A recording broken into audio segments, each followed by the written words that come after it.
नमस्कार। प्रबंध समिति आदर्श विद्या मंदिर जोधपुर द्वारा संचालित ऑनलाइन कालांश में आप सभी का हार्दिक स्वागत एवं अभिनंदन। आज हम कक्षा एकादशी विषय राजनीति विज्ञान पाठ 4 कार्यपालिका, जिसमें आज का हमारा प्रकरण रहेगा कार्यपालिका के प्रकार। इससे पूर्व आपने कार्यपालिका का परिचय इत्यादि पढ़ा था। कार्यपालिका जिसका कार्य नीतियों नियमों को लागू करना, यह आपने पढ़ा था कि वह नीतियों को नियमों को लागू करता है और साथ ही नीति निर्माण में भी भाग लेती है।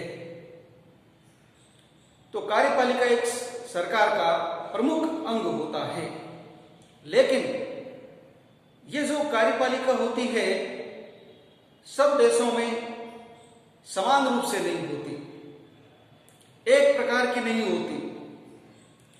आप देखते हो कहीं पर राष्ट्रपति, कहीं पर प्रधानमंत्री, कहीं पर महारानी, कहीं राजा, कहीं चांसलर, ऐसे अनेक प्रकार के शब्द पढ़ने को सुनने को मिलते हैं। तो प्रजातंत्र में भी जो कार्यपालिका होती है शासन का प्रमुख अंग, वह सब जगह समान रूप से नहीं होती।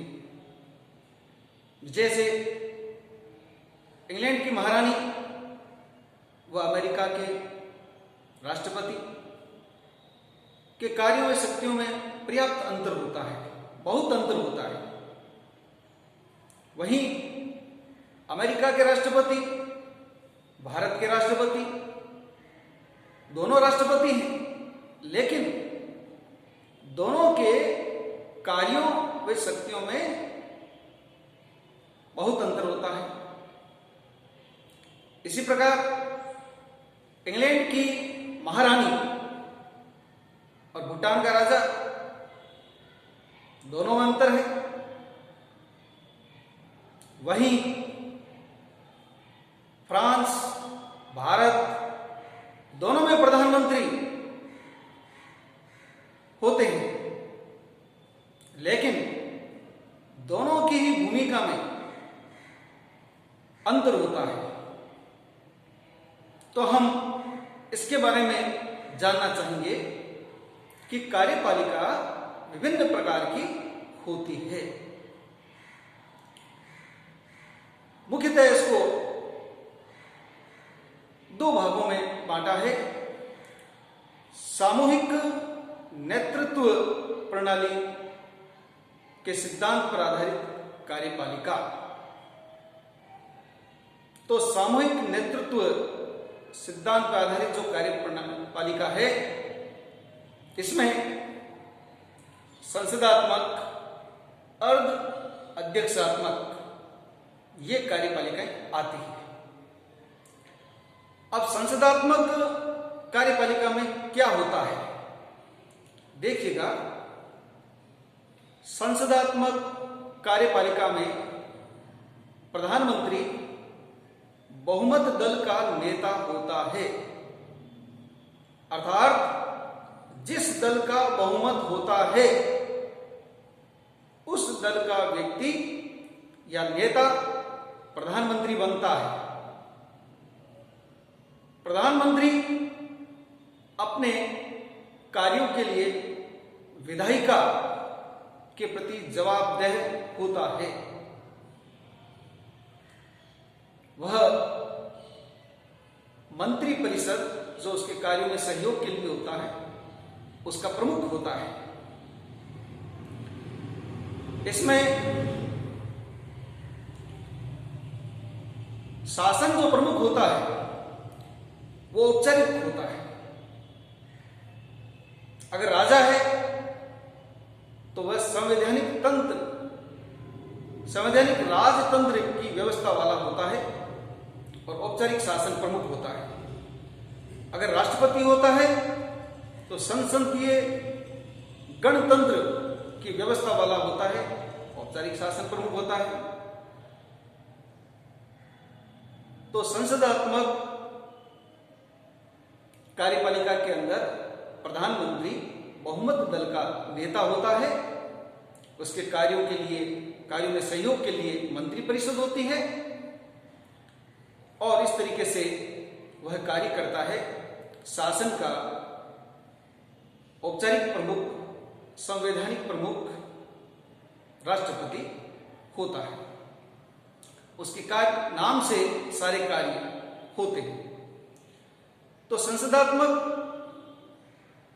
कार्यपालिका जर्मनी, इटली, जापान, ब्रिटेन और भारत, ये संसदात्मक व्यवस्था वाले देश हैं। दूसरा इसका प्रकार है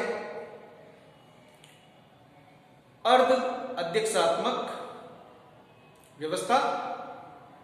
अर्ध अध्यक्षात्मक व्यवस्था में देश का प्रमुख राष्ट्रपति होता है,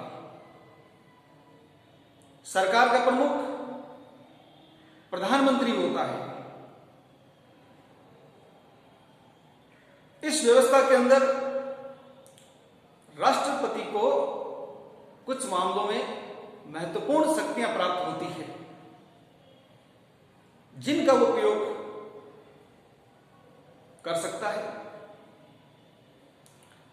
अर्ध अध्यक्षात्मक व्यवस्था के अंदर अगर राष्ट्रपति और प्रधानमंत्री दोनों एक ही दल के होते हैं तब तो दोनों में तालमेल बना रहता है, आपस में सहयोग करते हुए काम करते हैं। लेकिन जब राष्ट्रपति और प्रधानमंत्री दोनों अलग अलग दल के नेता होते हैं तब दोनों में टकराव उत्पन्न हो सकता है। यह व्यवस्था फ्रांस, रूस, श्रीलंका, यहां पर अर्ध अध्यक्षात्मक व्यवस्था देखने को मिलती है। तो आपने जाना कि संसदात्मक व्यवस्था और अर्ध अध्यक्षात्मक व्यवस्था ये दोनों सामूहिक नेतृत्व के सिद्धांत पर आधारित कार्यपालिका के प्रकार हैं। दूसरा, एक व्यक्ति के नेतृत्व के सिद्धांत पर आधारित जो कार्यपालिका है उसको अध्यक्षात्मक कार्यपालिका के नाम से जानते हैं, जिसका उदाहरण अमेरिका का राष्ट्रपति। तो अध्यक्षात्मक व्यवस्था के अंदर राष्ट्रपति देश का भी प्रमुख होता है, शासन का भी प्रमुख होता है। वह विधायिका के प्रति जवाबदेह नहीं होता है। उसका चुनाव जनता के द्वारा होता है। इस प्रकार आपने जाना कि कार्यपालिका जो विभिन्न देशों में विभिन्न व्यवस्थाओं वाली है, विभिन्न नामों से जानी जाती है प्रजातंत्र ही, लेकिन इसके जो भिन्नताएं हैं कार्यपालिका की वो आज आपने जानी पढ़ी। तो ऐसे कहीं राष्ट्रपति संवैधानिक प्रमुख के नाते काम करता है, तो कहीं राष्ट्रपति सर्वे सर्वा होता है। तो ऐसे ऐसे आपने ये सारे अंतर जाने। आज इतना ही, शेष अगले कालांश के अंदर इनका अध्ययन करेंगे। कुछ प्रश्न जो पढ़ाया इसी में से दे रहा हूं, उनको भी आप व्यवस्थित करें। धन्यवाद।